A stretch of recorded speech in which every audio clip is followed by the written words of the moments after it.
খারাপ? কই না তো। দেখে তো মনে হচ্ছে। না ঠিক আছে।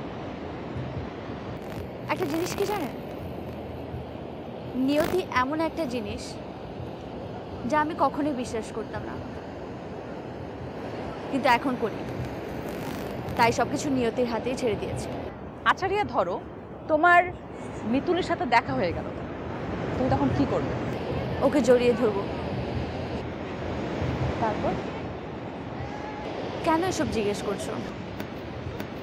জিজ্ঞেস করছি কারণ ধরো তোমার সঙ্গে মিতুলের দেখা হয়ে গেল, কিন্তু মিতুল তোমাকে ফিরিয়ে দিল যখন ও জানতে পারলো তোমার বিয়ে হয়ে গেছে। তখন আমি ওকে খুব ভালো করে চিনি, ও কখনোই এমন করবে না।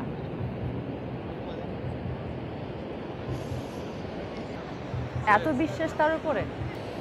নিজের থেকেও বেশি।